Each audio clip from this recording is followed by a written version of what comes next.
Simas here for the Cosmic Intelligence Agency. Thank you for joining us for a wonderful event, something we're very proud to have put together, the Brave New World Astrology Symposium for 2021 and beyond. With me today is the first session, a great group of astrologers throughout the whole weekend. And we're bringing you, let's say, a really great program. I think it took a while to organize it, but all the agents came on board to put their topics in, and it all kind of flowed together really well. And so we're very, very happy that it did come together at this kind of busy time of the year and so on. It was the only time that we could do it as well. My partner for the first segment that we will be talking about astrocartography and the look into the year through astrocartography charts. It's actually just, let's say, a really good way to introduce everything that's coming up over the weekend. And for that, I have Andrew Smith from Ireland with me. Agent I, we call him. Hi, Andrew. Hey, everybody. Thanks for having us on. Looking forward to it. Great. Good to see you. And you're early. Well, it's not that early in Ireland yet. It's 9. No. 8 minutes past 9. 9, there you go. So we're going to keep going. So yes, Andrew and I, gosh, we've known each other for a long time as two Pisces that, Andrew, when we first met, just really resonated with the Cosmic Intelligence Agency idea. And he's been a writer for us for many, many years now. He runs a big school in Ireland, which you have done for how long now? First incarnation was 1996 to 1999, and the recent one is 11 years ago. So we've been going 11 years. Wow. So, he looks so young for having taught astrology for so long. So, it's great that you're with us here, Andrew. So let me start sharing my screen. And I expect everyone can hear us well. So we'll keep going because we've got a lot to get through. Here we go. So, well, at 8 o'clock, it's now a few minutes past 8 o'clock, but this is the rising chart 4. This is the chart for the beginning of the Brave New World. And I just love that it was Gemini rising over here. And of course, Gemini is ruled by Mercury. Mercury's in Scorpio. So it's about the depth of what we're going to, let's say, get into. We have so many people at various levels of astrology, astrologers here, students here, people new to cycles and astrology as well. So for some of you, this is kind of like a deep dive in, and hopefully it's as passionate dive as it has been for many of us into the world of astrology. So I just wanted to sort of show you that chart. And we have Neptune at the top, culminating, as we'd say, and he's stationing at the moment. So there was always this kind of trepidation. Oh my goodness, we're doing this symposium as Neptune stations direct, and there's an eclipse looming, but we'll get through, won't we, Andrew? Yeah, and for those who are new to astrology, the point that's directly overhead at the time that an event starts or someone is born describes the planetary archetype, which is the highest aspiration or the intention of that essence. And so looking to create a symposium that unifies astrology across a very broad interdisciplinary approach, because we all, like musicians, have our own flavors and hums and tunes to play. And Julija decided, hey, this is a really good intention to create some, in a world that's quite divisive at the moment, to create a unified field, within the CIA and bring us all together. So, absolutely. Thanks for mentioning that. Yes, the unified field of astrological thought that surrounds the planet and is getting stronger, I believe. So I think we can do a lot more with that as this age of Aquarian time sort of comes into being, and so much more in the air, hey? And of course, I've always thought astrology very, like it's often said, it's ruled by Uranus, but I really find it very Neptunian as well. So it depends what kind of astrology you do, of course. So now this is the CIA chart for those of you that don't know it, but it does mean a lot to us, and it's been so significant. I've learned so much from the CIA chart about how to run things or what's coming up for us. And I really like the fact that Mars stationed here on our north node near the moon, and today it's opposite Jupiter. Our Jupiter on the south node in the 10th house has always been a representation of the gathering of so many people from all different types of astrology, from all kinds of walks of in the world, but it sort of resonates as though we've all done this before together somehow, and we come back to share this. And our Aries North Node, it's almost like, you know, we're always getting on with something or the next thing.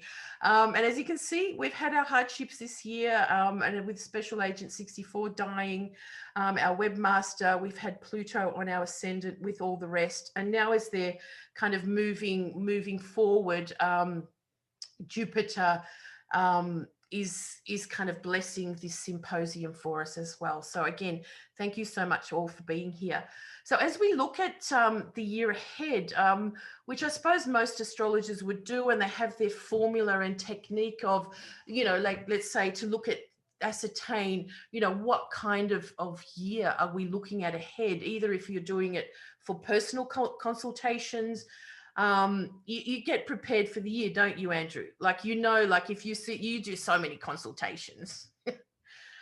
Yeah, and if one is looking at the collective sphere, the points, the bullet points that are up on the screen are really the first step for astrologers to look at, and then linking them in to the personal. Unfortunately, today, when you and I are talking, we can't really discuss the personal. So we're going to look at the consciousness currency in terms of the brush strokes over the year, just in terms of what are these nodal points, what are these turning points. That's right. So yeah, so we're kind of giving this overview because all of these points, we have two speakers speaking about eclipses. We're speaking about the ingresses in a sense, but ingresses, we actually also do a free webinar every ingress with the agents available. The last one was like 2 hours. So if you haven't hooked into, let's say, following our free stuff as well, there is stuff to be had there. The main aspects, of course, of the outer planets like Saturn and Uranus square, which is the most significant aspect of 2021. For example, planetary stations, where they are, especially, I think, for, what would you say? I mean, for the outer planets like Neptune stationing at the moment, but then Mars, you know, with its retrograde just recently, and its station was really at quite a significant time with the US elections and all that kind of stuff going on as well, wasn't it? Yeah, I mean, certainly for myself, I take a look at the outer planets, and then the ones that get closer and closer to the sun are more as trigger mechanisms to release the message or the conversation of the, you know, those planets beyond Saturn's orbit. Right. Yep. It is. Yeah. Sorry. Go on. No, I was just going to say, yeah, like, again, from the more collective sort of experience, and it also depends what charts you're looking at. Like, you could be looking at the chart of a country, you know, which is much more specific than we're looking kind of an overview again. This all relates more specifically to any chart you're working with, of course. The retrograde cycles, Mars and Venus won't do a retrograde next year, although Venus begins one at the end of 2021. But I'll be talking about all Mars and Venus for my segment in session 5. Gemini Brett will be talking about Mercury cycles and their retrogrades. Cassandra Butler will be talking about the nodal shift, which also happens towards the end of next year. And then other things that you'd look for is out of bound planets, perhaps, and declination, which Christos will be talking about.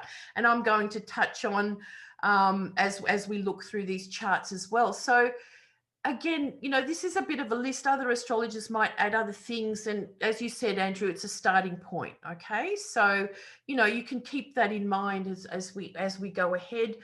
And of course, in 2 days' time, there's an eclipse at 8 degrees of Sagittarius and Gemini, or the moon is in Gemini, a lunar eclipse. And the things that I just wanted to point out with this eclipse, again, Sonal and Bill Meridian will be talking about eclipses, but I just wanted to kind of show the times that we're in. And looking at the declination chart, Andrew, I just noticed that all the planets are contained within the nodes, which is kind of interesting. Yes. And that usually, when that takes place, it creates an extra emphasis in terms of the shifts in terms of our group cohesiveness, because one interpretation of the lunar nodes now, because there are different nodes, every planet has its own nodes, but we particularly focus on the lunar nodes because it's the intersection of the path of spirit and the path of the soul, and how that grounds within this plane of existence. So when we have a grouping of planets within the bounds and the boundaries of the nodes, it's a very concentrated third dimensional manifestation of creating quite a movement within our physical plane of existence. Which also is when we talk a little bit about very shortly the Jupiter Saturn conjunction. You know, it is also at the same declination, which hasn't gone on since 1226. You know, and it does have even things like physical emanations in terms of sunspot activity, weather patterns, and that. So it's a fascinating eclipse that we have, our eclipse season towards the end of this year, to finish off our redistribution of power, Julia. Yeah, that's right. To finish off the year, we've got 2 eclipses and then that amazing Jupiter and Saturn conjunction for the solstice. But then this is the second eclipse, a solar eclipse at 23 Sagittarius. And again, now we have what we saw before in the declination. We've got everything in between the nodes. And now at this eclipse, the only planet out is Venus. And this is the same for Jupiter and Saturn. So she's very prominent in being very specific where she is in the next charts I'm going to show you. Yeah, and Venus is leading the fray. She's the carrier of this energy, and we are in the descending towards the superior conjunction of Venus and the Sun. And so this is about, our hearts, our collective hearts. And at the moment, and I'll be brief with this, but at the moment, we're really in the egoic development of our hearts, looking at our own value systems relative to the collective, as opposed to what we should be doing, which comes up after the 26th, 27th of March of next year, where we're now needing to be present in the world with our hearts, as opposed to trying to rectify our own hearts. So when we see a planet leading a foray, it's almost like it's carrying the momentum, of the rest of the planets in our solar system. And what I suppose is meaning, I'll just add to that, Andrew, is that Venus is a morning star, and so she's ahead of the sun, and that's why he said she's leading, even though she's behind in the zodiac. She's leading the rising, right? She's like, she's rising before the sun. So it's quite beautiful, actually, to think of it that way, isn't it? It's like, because last year, before the pandemic started and all this time, it was Mars. Yeah. Do you remember? It was Mars coming into the south node. Mars, yes. Jupiter entered into, between the nodes, Mars and Jupiter. What was it? Jupiter at the solstice and Mars in January or later in February, I think. And that's when really the whole COVID type of thing really came and blew out. So now it's Venus. It's a really interesting, it's a different dynamic, isn't it? It is very much so. Yeah. So let's look at this chart. Now, this is the solstice, and we're not going to concentrate on this one too much, because I think what happens on the solstice is that Jupiter and Saturn conjunct, and most of you have heard of this, and there's going to be many more lectures on that topic throughout this symposium. So the solstice chart, of course, carrying the energy of the next 3 months usually. But again, what we've just said about sort of Venus leading the way, but now she's actually in Sagittarius, it really sort of points to, having a vision of what we've found, what truth we've found, and as you said, with our hearts, to lead the way into this new era. Yeah. Sagittarius also is about the exchange of our inspiration and the hunger that we each have to inspire and to create from spirit our own templates of our incarnation. And what's interesting about an ingress chart, and for those who don't know about ingress charts have been around for many millennia, and it's astrology's way of divining the themes that occur between the turning points of our solar season, you know, at the solstices and equinoxes. And the closest energy signature within this ingress relates us back to the 12th of January of this year, when we had this amazing lineup in Capricorn of the Sun, Mercury, Ceres, Saturn, and Jupiter, and also Pluto. And the closest signature is actually called a Ceres and Pluto semi-square, which will be particularly brings us back to this redistribution of power that we're in. And just for the record, the redistribution of power of Saturn and Pluto in conjunction in Capricorn last went on in 1518. But the early new moon phase of this is really going up until 2027. And we're not moving out of the technical new moon phase of this redistribution of power till 2048. So we've got a long movement in terms of our societal reorganizations here. But Ceres Pluto is all about the sanctification of the earth and the sacred feminine. And you know, whilst it was fascinating to see the conjunction of those Capricorn elements culminating off the east coast of the United States of America, just between Boston and New York, which brings into attention for our American colleagues, and the fact that we are all influenced by the US in terms of our cultural and economic implications. The Ceres the Ceres Pluto astrocartography, and why we look at astrocartography is this hermetic discipline or axiom called as within, so without. What goes on above is also reflected below. What goes on within is reflected outside. And the geospatial aspects gives us an anchor point to show areas of the world that are keenly brought into the redistribution of power. And in this context, the likes of Western United States of America, the Yucatan, Brazil, DC, the United Kingdom, you know, Thailand, you know, are some of the areas that the Pluto Ceres point actually reaches what's called a paran, or a crossing point. So when two planets simultaneously reach angles, you know, it creates a vibration across a latitude that circles the globe, and in this context for 3 months. So we'll be watching out for environmental and social issues that are pertaining to those geographic locations during this next 3 months. Yes, Andrew, I was just going to say, what you were just referring to there was the ingress early, like in January. 12th of January, yes. But we don't have that chart, but yes, like as you were saying, that whole conglomeration went down the east coast of Australia. That's where everything was burning at the height of that time. Yeah, like, so what can you see in this one? This like, if we look back as the main aspects of this chart, which is Ceres and Pluto, and the Ceres and Pluto, Jupiter and Saturn, Moon and Pluto sextile, Venus quincunx Uranus, and Mars squaring to Pluto are the 5 closest aspects. But the closest aspect brings us to the crossing over geographically of where Ceres and Pluto happen to be, which is in Western United States of America. We have the Yukon territories in Canada. We have Brazil. We've got Washington, D.C. We've got through England and the United Kingdom. We've also got Thailand, and also into the Koreas, North and South Korea. So one would expect Ceres Pluto themes. Now, dark Ceres Pluto themes are about environmental devastation and about the suppression of the feminine within the geopolitical sphere. You know, positive aspects are the empowerment of the voice of the soul of the earth.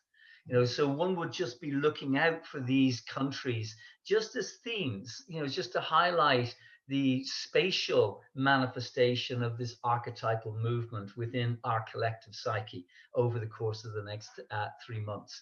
Just so, they're very examining a lot closer. And of course, on these screens, this kind of chart is like you need it really, really big to see all the detail. But it's interesting that Mercury and the Sun are really closely conjoined. And, you know, sort of, what do you call it?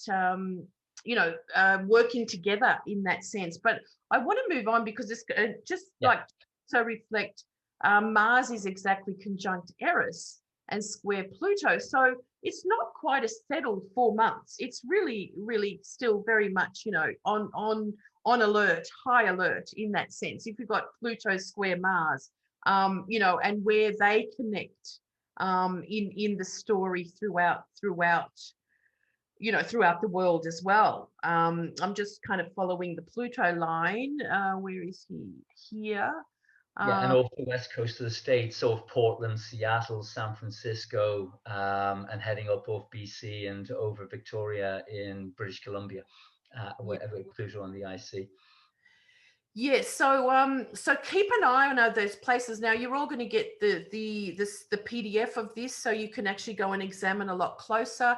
Now I think what we'll just move on more to the Jupiter Saturn conjunction, because it's only a few hours later, and the exact conjunction, of course, is when they're both at 29 minutes of 0 Aquarius. Now, looking at this, Andrew, we're not just looking at a chart for 4 months. We're actually looking at a chart that, in a sense, represents 20 years, but also the whole cycle of air, in a sense, which is, which goes on for 120 years. Yes.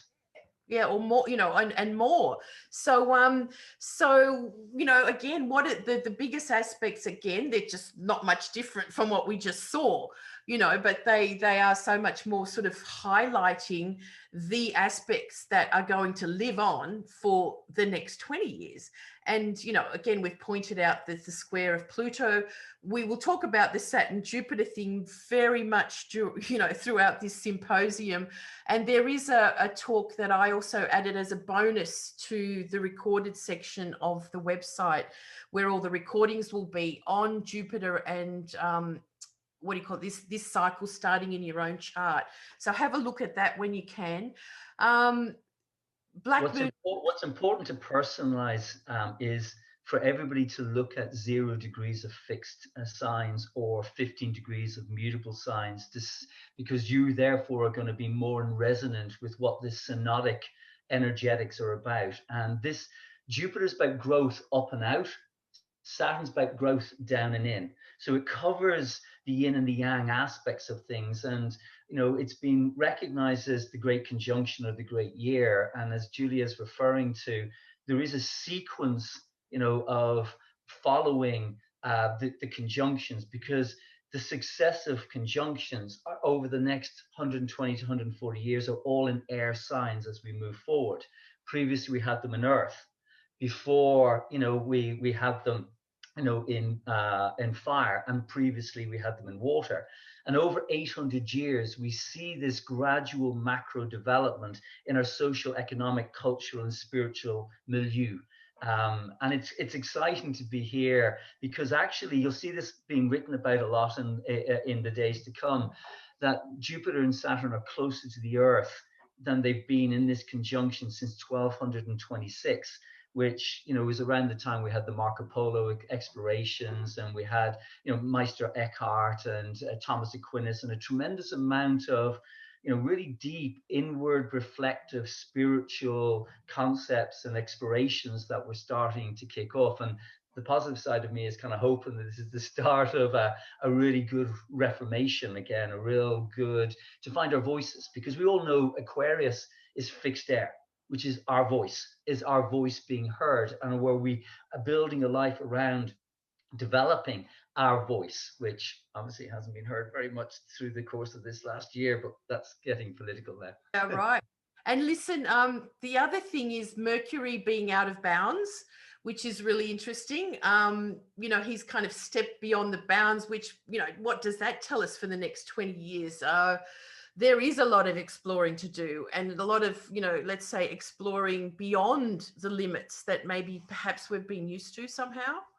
But remember, the outer bounds piece is the contained by the sun. So when a planet goes out of bounds, it now moves deeply into the feminine expression and not the masculine expression. So it becomes more yin. And we all know through our reading of astrology, yin, retrogrades, fixity, all gets bad press. Why? Because it's reflective, it's it's holistic, it's synthetic, it's intuitive, and we all know the patriarchal values don't really like that. So, you know, it is interesting to find that Mercury is OBB during this particular 20 years. Yeah, it's amazing actually. And the other thing that is worth noting, Jupiter and Saturn getting closer in the sky by degrees, but also by declination, and they're going to be exact by declination on Christmas Day. Yes. Yeah, like a few days later, which is so significant because we know Jupiter and Saturn conjunctions like this were the Star of Bethlehem, that we know of. And so happening now, it's really quite, you know, it's kind of magical, really, somehow.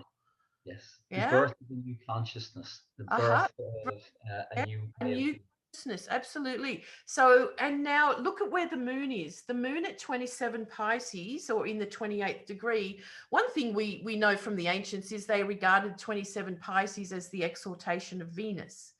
So again, another sort of big symbol of the Venusian you know, paradigm. Like, you know, we've lived through so much, and this is the great hope that we can kind of move forward, although it's not going to happen, you know, all of a sudden and there'll be crystals and everyone will be healed, you know, straight away. This is a process that we're in, and it's going to continue. But again, for all of us working in these fields, it's like, you know, this is our time. I really feel that, you know, we are here at the right time.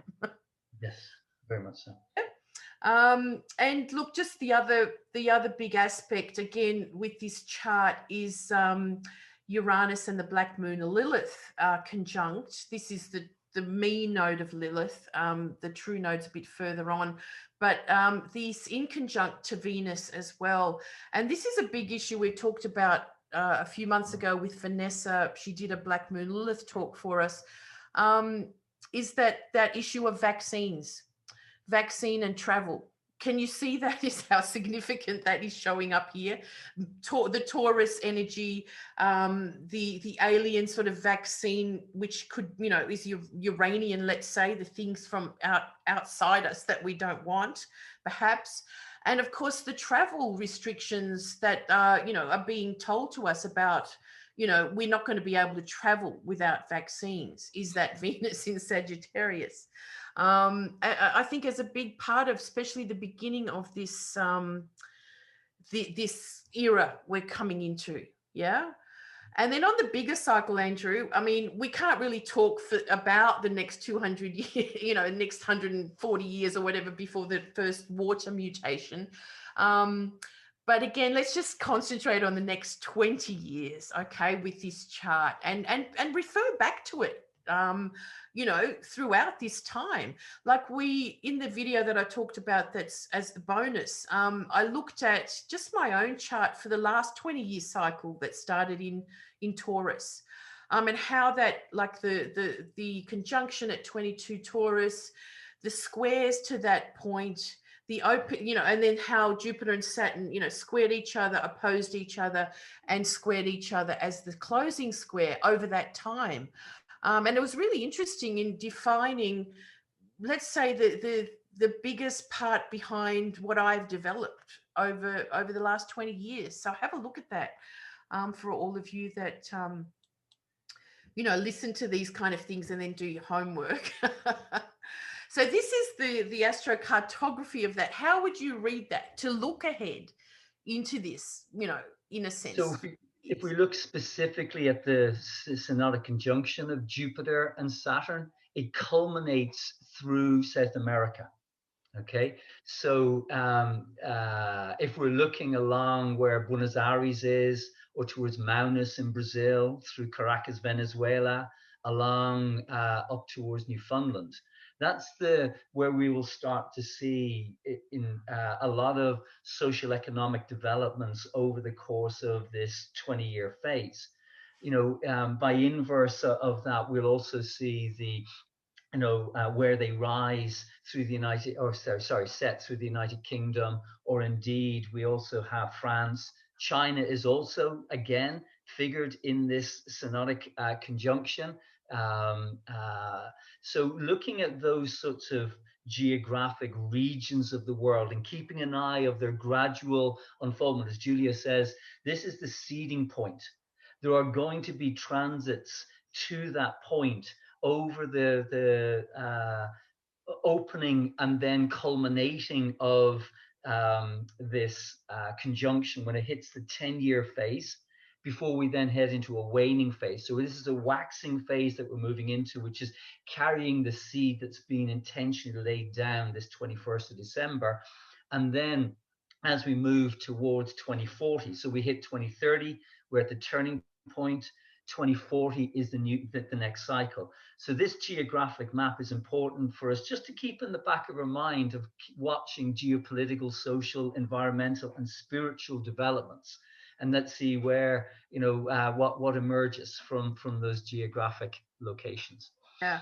And again, yeah, we're going to learn so much more about this chart as things, let's say, develop around the world. And, I mean, we can already see that China is a big leader in the way to move forward with such a big population, managing of resources, air quality, like it's almost like, show us what you can do, So it's really, really significant, isn't it? Yeah. And then straight through as you said, the east coast of the US and down into through South America, down here. So yeah, let's see how things develop there. So interesting, isn't it? So Andrew, you have actually made 5 points in a sense. Oh, hang on, I'll leave you this bit because this is your kind of words here. That's just the refer. I think it's the next one on. Really, what we're talking about is that this cycle is really just a cultural wave, and it is. If for those of you who are interested, students of history, students of the sciences, of engineering, of politics, or of spiritual development, the sign into which the great year commences gives a flavor of the currency of consciousness that is growing inwards, outwards, and helping us grow physically within this plane of existence over 20 years.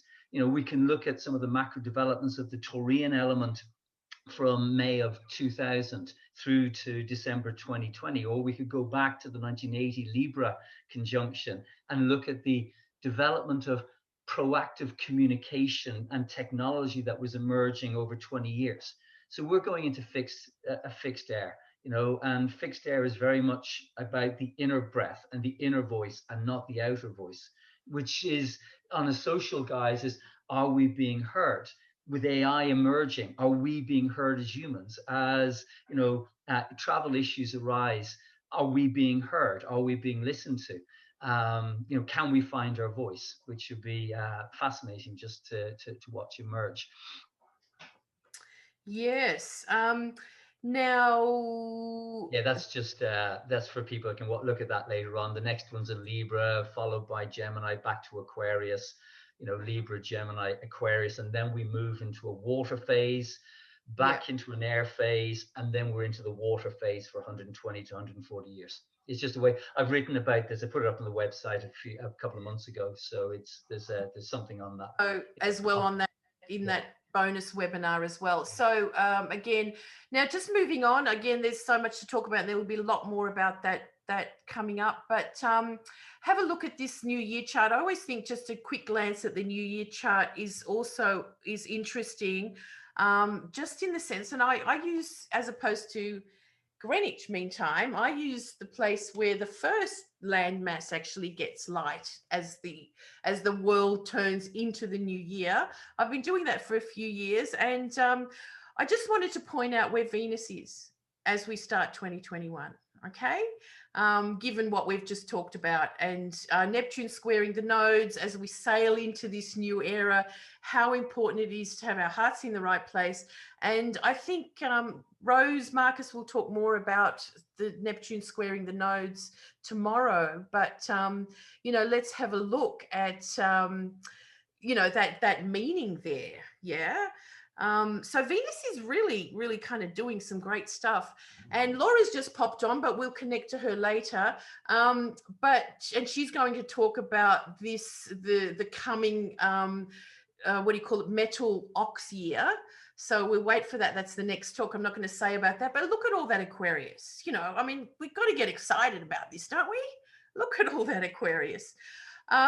These are now, I'm going to put this over to you, Andrew, but the Uranus-Saturn squares that are perhaps the most significant aspect of 2021. These are the dates for there's only 2 exact squares, but of course they're very close again to being squaring each other in August. But nevertheless, they're very close in aspect depending on orbs. You know, they're pretty much very active all year, from, you know, now to the, you know, to the end of the year and quite beyond.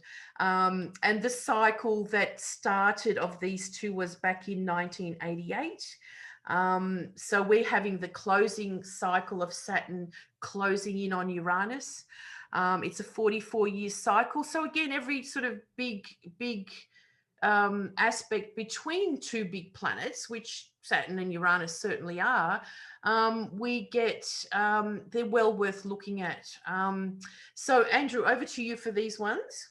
Yeah, no, there's just these conjunction points, right, represent the seeding point where an idea is settled into our collective humanity and our collective awareness. They then gradually emerge over time. Now, the conjunction of Saturn and Uranus, which, as Julia has said, is back in 1988, really brings together this notion of how we're able to reform our societal structures, how we're able to look at the concept of freedom in a way that grounds or gives us substance. But, you know, what we have with the conjunctions is they basically flip every 44 to 45 years in a particular sign axis, and then they move to what's called a quincunx as they move to the next sign.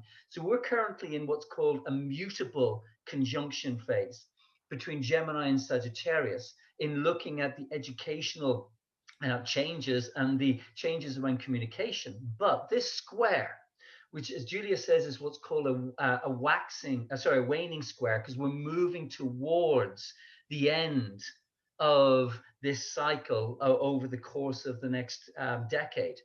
It's now in fixed signs, and we can see that the fixed squares, you know, have gone back through to 1975. Then we have a sequence of cardinal going back before that. So we can start to see this beautiful cosmic symmetry, which, even though we as individuals are concerned about our own welfare and in the now, but over time, what we're looking at is, you know, quite a significant shift, you know, within our collective consciousness around 3 different values: mutability, share and exchange; cardinality, to initiate; fixed, you know, to go inwards. So this particular square, which actually takes place in February, just between our before our next Aries ingress, is at 7 degrees of fixed signs. So for all of you, you would need to then check: do I have anything at 7 of fixed? If you do, this particular phase, you know, that we're going to be experiencing is one of the main phases in our collective psyche in 21, is going to be particularly personable, you know, to you as an individual. So basically, what can we anticipate and expect? Well, there's 4 different ways we can interpret it. I think the next slide, Julia, has one, guys. I mean, essentially, you know, when you start looking back historically at these squares, we see on a physical plane of existence all about reform, or, you know, the old meeting the new. You know, we all have this notion that if it's not engaged with, the old meeting the new can create tension. So because the square, the waning square, is a transmutational square, not a transformational, transmutational, which is our society is needing to transmute, not our inner personal guys to transform. We're going to see, you know, some very interesting movements taking place in this redistribution of power. And, you know, as if you look at the history, Julie, which is the next slide on, just while I'm speaking, you can see that with the other squares, we've seen some interesting correlations with quite landmark shifts in our societal values, but we can also see conflicts as well. Because this concept of establishment within the boundaries of the here and now, the Saturnian framework, and this desire to push beyond that framework, Uranus, creates this notion of progressive reform. But if progressive reform is thwarted, then what we have is tension, and that tension can skip into the things that you see about these civil liberties and these civil rights issues and humanitarian issues that have merged. But I'd like to focus rather than on the physical emanation of that, because we can see the progressiveness of the mind. We can see technology advancing. Oh, you know, we've got this mRNA virus thing, which is progressive. We've never done it before. Oh my goodness, it's going to change our genetic structure. You know, are we going to be Luddites, or are we actually got a genuine issue that we've got to look at in terms of the sovereignty of our bodies? Saturn and Uranus, you know, but the spiritual aspect of this revolves more centrally around a notion of trying to ground the inspiration from the lower realms of astral consciousness, as well as offering back, you know, from this plane of existence, our consciousness to the Akashas, so that future generations can understand how we can, with our liberties, start to grow and reform. And together, this measured dance of progressive reform opens up the third eye to liberate our psyche from the repetitiousness of routine, but at the same time offering a place for our inspiration to find ground, to find form. Conversely, our experiences serve to form this deeper reservoir of knowledge that alters the nature of how we use collective sight.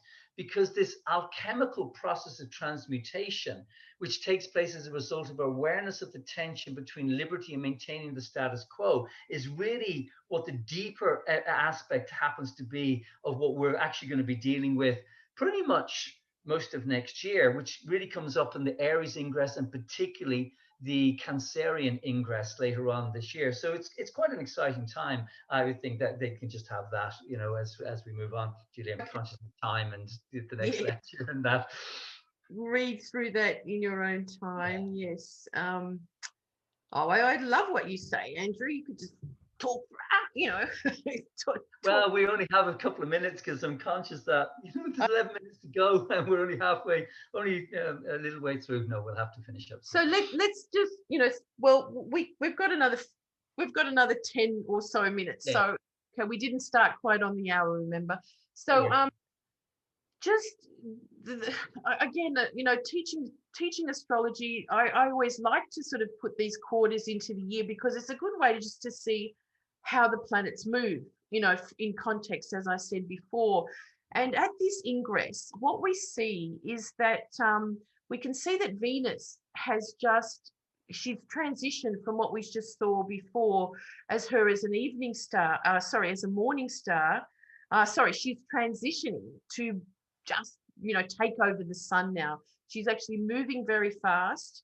And remember where the moon was at the beginning of the year? Now Venus is there and she's about to make her star point, which will conjunct Chiron and the sun just before this ingress. Yeah, just after, this ingress.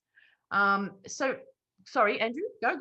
No, I was just saying, and Ceres as well, all taking place at 5 degrees of Aries on the 26th into the 27th of March.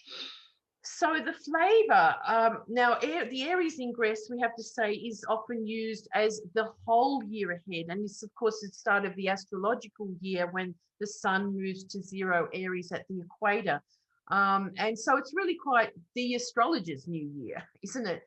And so we look at this for the year ahead and its and its quality, let's say. Now, look at where Mars is.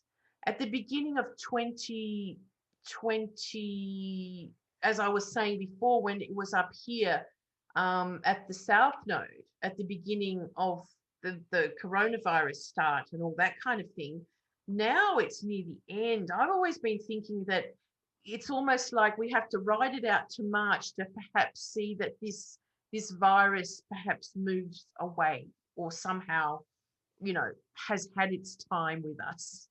What do you think? I think the real implications of coronavirus will be revealed in July of 2022 myself, to be honest. Oh, a bit further down? Okay. Yeah, further down. But I think we were going to see a movement of people believing that the pharmaceutical industry has an answer, and we'll start to see herd mentality actually be taking place. And therefore, we're into a very interesting time around the coronavirus come spring of this year. I don't think I'll be booking my flights to come down to Australia until the summer anyway, and certainly maybe not in Qantas. Look, also at the ingress here, it's really interesting. No planets are retrograde. So it's that time of year that happens, it doesn't happen every year. It does happen every year for a bit, or it has been for a couple of years where there's no planets retrograde. And nothing's really about to. Maybe Mercury has just finished one earlier on, but we'll find out the Mercury cycles with Gemini. So let's just keep moving. So again, the ingress chart, or this ingress chart, then lasts for, let's say, the whole year to, let's say, look at your particular country and what it will be bringing. The interesting thing is, of course, if we look at the main aspects again, I pretty much see it as a Venus and the sun. We can see all those blue lines. There's not as many squares as we've had in the past, is there? There's tiles and trines and sextiles. But the start of that square, Julia, you can see the paran between Saturn and Uranus over Bombay in India. And India also with the, so if we can see the square here with Uranus on the midheaven and Saturn setting, over Mumbai. And we're going to notice that the next square on the Cancer ingress is also on the Sun-Jupiter conjunction of the Indian chart. So we're seeing a lot of focus on India in the new year, the astrological new year, which I'd be fascinated to just to keep an eye on what goes the developments of social progress or experimentation with vaccines and how they may respond to the non-vegetarian issue in vaccines and that coming up in spring or autumn time, southern hemisphere.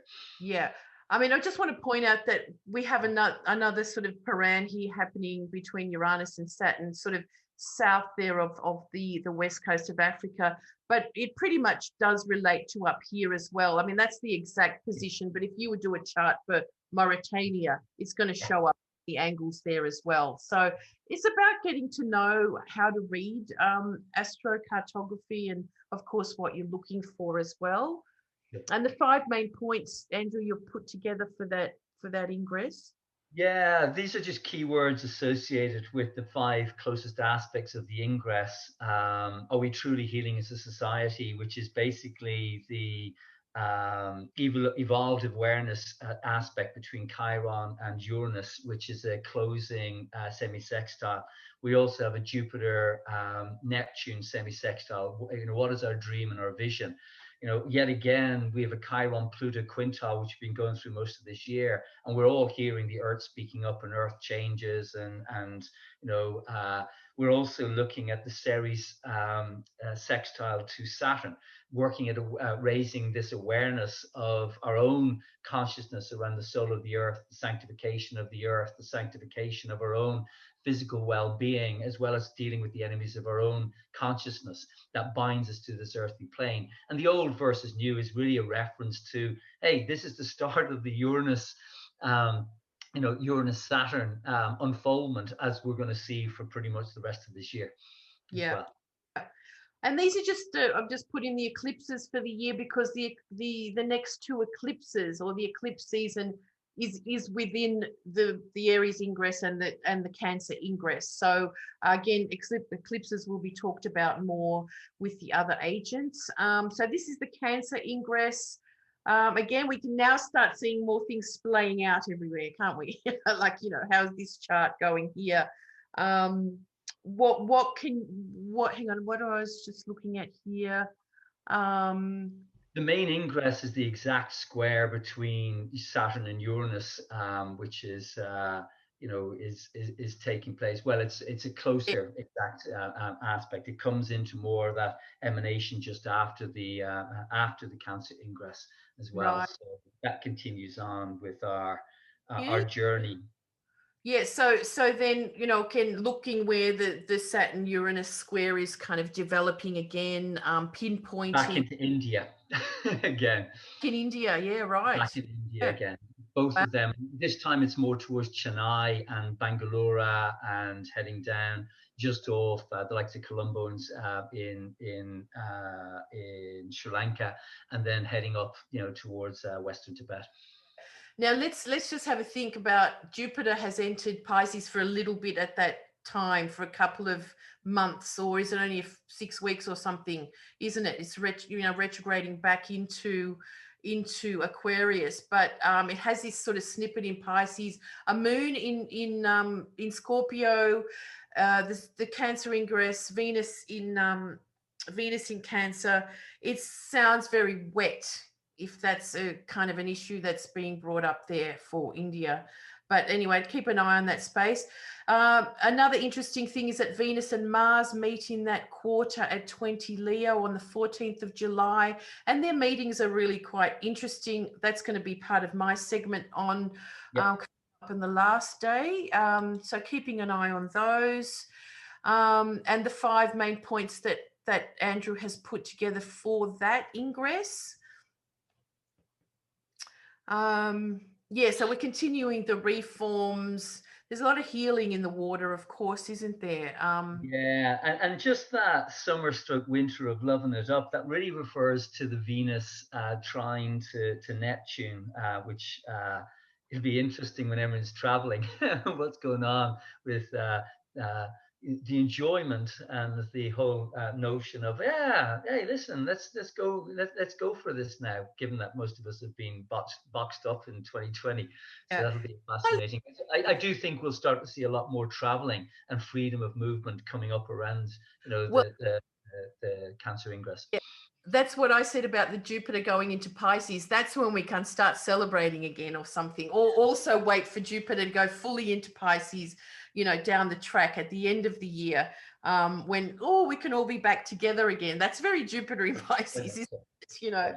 Okay, so Libra ingress, the main aspect, you can see Mars conjunct the Sun there. Mars will be let me just think.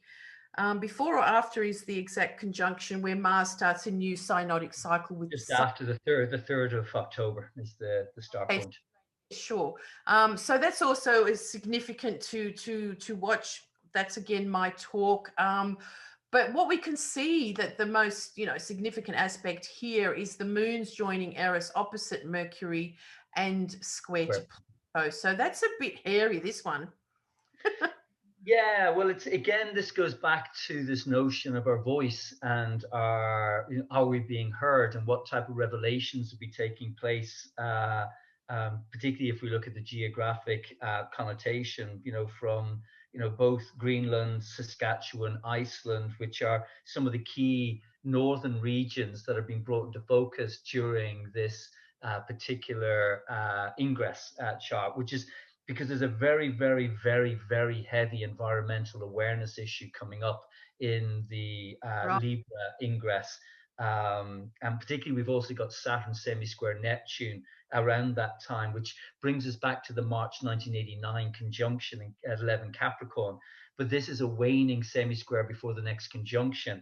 And that's really about that dissolving of our physical plane of existence. And given the Maudlin minimum, the low sunspot activity, given other climatic pieces, and given that this Libra ingress chart does focus on, as I say, Greenland, Saskatchewan, and Iceland, it's going to be fascinating just for us on a geophysical guise of what's going on with the Greenland ice sheet that's coming, northern hemisphere summer into autumn, and what's happening climatically, in that guise. And we also know that the Jupiter was one of the reasons how I got into astrology, was looking at when Jupiter and Saturn conjoined each other, and what it did to the sun, and how the sun started to wobble and retrograde. We never think of the sun retrograding, but the sun occasionally retrogrades when we have all the gaseous planets on one side of the sun, creating geomagnetic disturbances that have an impact on the alpha beta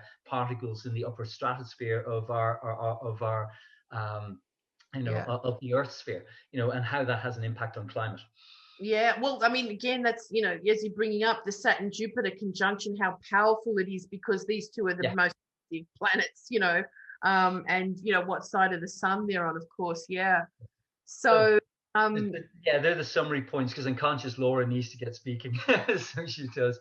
All right. So, as you can see here, these words are really just in code. For those of you who are students of astrology, the first point is Pluto Mercury. The second point is Ceres Chiron. The third is essentially the moon with Neptune by semi-sextile. The fourth point is a Saturn Neptune semi-square. And the last point, is all to do with the sun and Uranus in trioctile to each other. They're just what the key concepts happen to be for the Libra ingress. What you do to get the essence and synthesis out of a chart, that I like that sort of way of doing it by, the closest aspects, because that's a really good starting point. And then finishing up with the Capricorn ingress, what's really interesting here is, of course, Venus is retrograde, just turned retrograde a few days before conjunct Pluto. Now, that's a really big cycle. We won't talk about it now, but, really potent Venus. Again, Venus, we've seen her so prominent all year. So I think we've got a moon in Cancer to round up the year. What do you want to add to that? We've got Mercury out of bounds again in Capricorn, as we just sort of saw at the beginning of the solstice this year, 2020.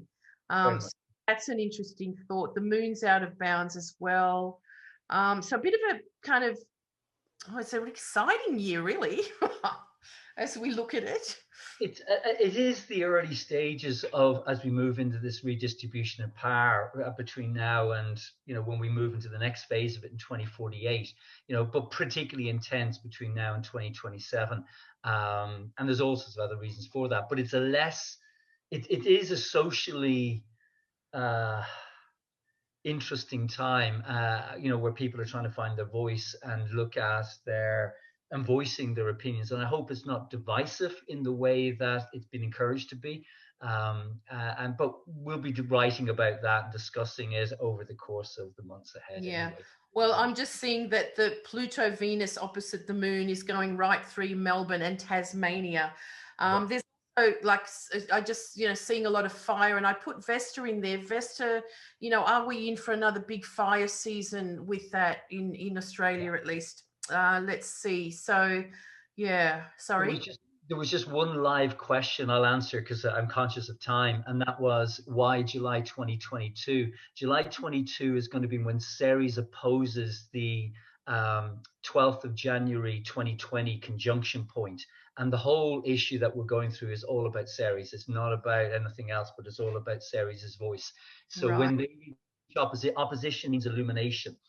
So the story of Ceres will be illuminated by July 22. Sorry, I was just answering a question that was just put up on the Q&A. I want to put out, so follow the lines. That's the Pluto Venus you know, crossing through the middle of America, down through Saudi Arabia here and stuff. So again, hopefully this has been a good introduction for you all to, let's say, know what to keep your eye on for what's ahead. Rather. Thanks, Andrew. Now, we'll see you.